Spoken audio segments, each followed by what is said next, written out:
Hello everyone, আসসালামু আলাইকুম। Welcome back to my channel. This is Eva AC cooking and ব্লগে সবাইকে জানাই অনেক অনেক শুভেচ্ছা। আশা করি সবাই ভালো আছেন। আলহামদুলিল্লাহ, আমরাও অনেক ভালো আছি। আজকে আমি আপনাদের জন্য নিয়ে এসেছি তেলে ভাজা পিঠার রেসিপি নিয়ে। আশা করি সবার ভালো লাগবে। মাঝে মধ্যে আমরা কিন্তু তেলে ভাজা পিঠা একটু খেতেই পারি, এতে খুব একটা বেশি অসুবিধা হবে না। আমি আজকে খুব সামান্য পরিমাণ তেল দিয়ে আপনাদেরকে এই পিঠা রেসিপিটা দেখাবো। এর জন্য প্রথমেই আমি একটু কুসুম গরম পানির ভিতরে একটু কিছুটা নারকেল দিয়ে নিয়েছি। আপনারাও সবসময় চেষ্টা করবেন পিঠা বানানোর ক্ষেত্রে কুসুম কুসুম একটু গরম পানি নেওয়ার জন্য। এই পিঠাটার জন্য আমি যে নারকেলটা নিয়েছি সেটা আমার ডিপ ফ্রিজে রাখা ছিল, যার কারণে আমি একটু কুসুম গরম পানির ভিতরে আগে একটু নাড়াচাড়া করে নিলাম। এবারে আমি কিছু ময়দা দিয়ে দিচ্ছি, পরিমাণ মতো আমি দিয়ে দিচ্ছি। আজকে আমি আর মেজারমেন্ট কাপ দিয়ে মেপে দিচ্ছি না। আর সামান্য পরিমাণ আমি চাউলের গুঁড়া দিয়ে দিচ্ছি। এবারে আমি কিছুটা গুড় দিয়ে দেব। এখানে আমি খেজুরের গুড়টা নিয়েছি, আপনারা চাইলে যে কোনো গুড় ইউজ করতে পারেন। এখানে আমি কোনো চিনি অ্যাড করব না, শুধু গুড়টা দিয়ে আমি আজকে তেলে ভাজা পিঠাটা বানাবো। নারকেলটা যখন দিই তখন আমি কিছুটা সামান্য পরিমাণ লবণ দিয়ে দিয়েছি। এবারে এই মিশ্রণটা খুব ভালোভাবে মেশাতে হবে। ঠিক এইভাবে আপনারা মিশিয়ে নেবেন। মিশিয়ে এটা 1 ঘন্টার জন্য রেস্টে রেখে দেবেন। 1 ঘন্টা পর আমি আবার ফিরে এসেছি। এবার আমার ব্যাটারটা কিন্তু একদম সেট হয়ে গেছে, একদম পিঠা বানানোর জন্য পারফেক্ট হয়ে গিয়েছে। আমি পিঠা বানানোর জন্য ব্যাটারটা তৈরি করছি, আর আমার ছেলে দেখুন গুড় খাওয়ার জন্য ব্যস্ত হয়ে পড়েছে।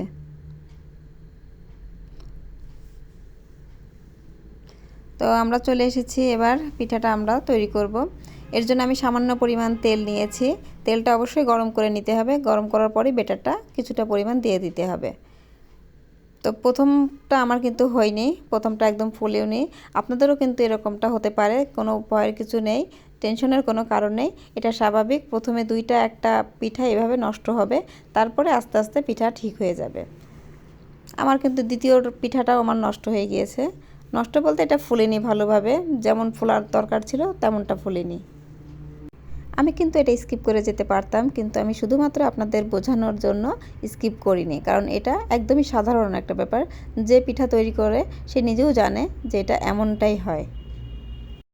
তো দেখতেই পাচ্ছেন আমার কিন্তু কয়েকটা পিঠা প্রথম অবস্থায় ফুলেনি, এবার কিন্তু দেওয়ার সঙ্গে সঙ্গে পিঠাগুলো ফুলে যাচ্ছে, একদম ফুলকো ফুলকো হয়ে যাচ্ছে। এরপরে যতগুলো পিঠা আমার হবে সবগুলোই কিন্তু একই রকম হবে, এরপর আর নষ্ট হওয়ার কোনো চান্স নেই। প্রথম অবস্থায় নষ্ট অনেকেরই হয়, এটা স্বাভাবিক। তো আমার প্রায় সবগুলো পিঠাই বানানো হয়ে গিয়েছে এবং সবগুলোই ফুলেছে, প্রথম 3টা বাদে। প্রতিটা পিঠা দেওয়ার আগে কিন্তু ব্যাটারটা এভাবে একটু সুন্দর করে ঘুটে নিতে হবে। এভাবে যতটা ঘুটে নাড়াচাড়া করে নেবেন তত কিন্তু আপনার পিঠাটা ফুলবে, ভালো হবে, নষ্ট হবে না। এই পিঠাটা একটু সময় নিয়ে ভাজলে দেখবেন চারপাশটা একটু লাল লাল টাইপের হয়। এটা কিন্তু খেতে খুবই ক্রিস্পি হয়, খুবই ভালো লাগে। চুলার আঁচটা মিডিয়াম টু লোতে রেখে সবগুলো পিঠাই আমি ভেজে নিয়েছি। যারা বেশি তেল খেতে পছন্দ করেন না তারা কিন্তু এইভাবে অল্প তেল দিয়ে পিঠাগুলো তৈরি করতে পারবেন খুব ইজিলি। আর আমাদের ঘরে যদি চাউলের গুঁড়া এবং গুড় কিংবা চিনি থাকে তাহলে কিন্তু এই পিঠাটা আমরা সারা বছরই খেতে পারি। আমার আজকের এই রেসিপিটা যদি কারো ভালো লেগে থাকে তাহলে অবশ্যই বাসায় ট্রাই করে দেখবেন।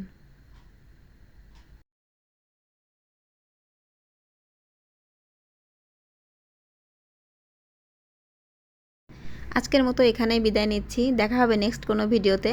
সেই পর্যন্ত সবাই ভালো থাকবেন, সুস্থ থাকবেন। আল্লাহ হাফেজ।